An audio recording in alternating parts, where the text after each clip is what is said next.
vulnerable seniors are being squeezed out of their West End homes. These seniors, who have greatly contributed to our society, are now facing upheaval when they are least able to cope. They deserve better from us.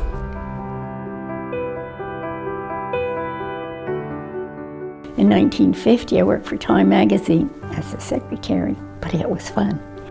I worked here in West End as a building manager. 7 out of 10 West End seniors are renters. 6 out of 10 seniors live alone. If you look at poverty statistics, next to single-parent moms, unattached women aged 65 and over constitute the second most common group. Low to moderate income seniors are paying 50% or more of their income on rent alone. If they have no other savings or investments, seniors get $1,500 a month.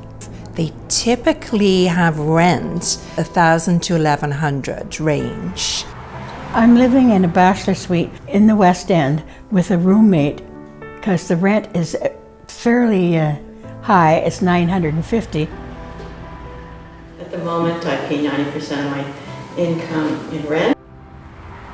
My disability pension is just under $1,000, and now my rent is almost $1,000. There are some buildings that you pay 30% of your income. It can be a 1 to 3 year waiting list. My rent is a third of my income, which is wonderful.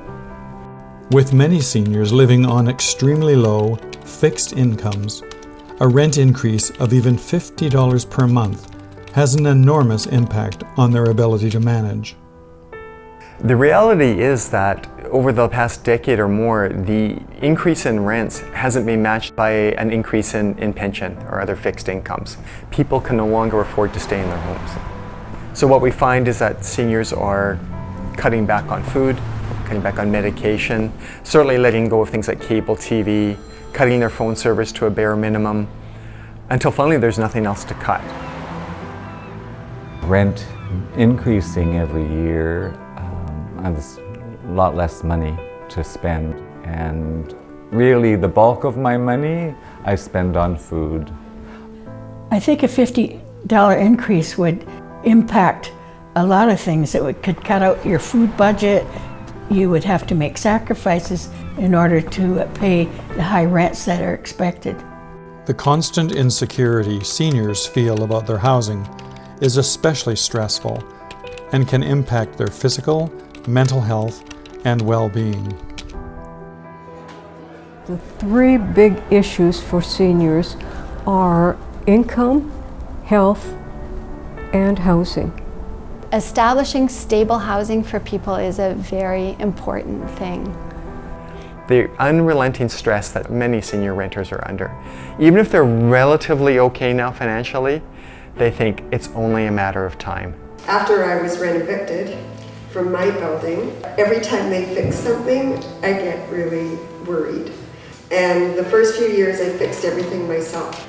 They're fixing the roof now, and I literally worry about it all the time. I have nightmares at least once a week about that I'm going to be evicted. And it's the matter of what excuses can they use to say they need the suite. I worked here in West End as a building manager. The company decided to replace me with more younger guy, and suddenly I became homeless. It was difficult to overcome my frustration. There are a limited number of subsidized housing units in the West End, but application processes can be onerous and delays can take up to 3 years or longer. We do have lots of seniors that come in with housing-related issues. There's a very limited number of subsidized apartments available in our neighborhood. Their need is now, and yet we're telling them that an average wait list is 1 to 3 years. I called several times to BC Housing, and I wrote letters and get no answer. When I called to this housing registry, They said me, go to shelter. Why do complain us? Go to shelter. You can't tell a person who's lived with dignity all their life that now they have to go down to the Union Gospel to sleep because they can't find a place to live. We do need to make sure they have every single benefit they possibly can. I started Safer, I guess, when I turned 65, and Safer managed quite nicely, was able to pay the rent. Many low-income seniors are without any family support. Sometimes people are worried about encumbering their children as they age. Some of them, for some reason, they have a bad history with their family. I was the last of 6 children, and I'm also the last of them that's left. And you know they're talking to you because they're lonely. We just have to listen and be compassionate. The West End's beauty, diversity, walkability, and numerous community resources make seniors feel right at home. The West End is really a marvelous place to live, where you can have a cup of coffee and you'll see other people that you know. Community is so vital to people as they age because the mortality risk of a lack of social connection is important risk factor.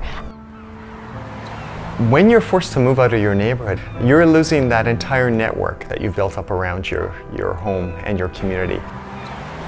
The West End is special to me in many ways. Stanley Park, and my church, St. Andrew's Wesley, and my hospital, St. Paul's. And it's fun to live near enough to walk.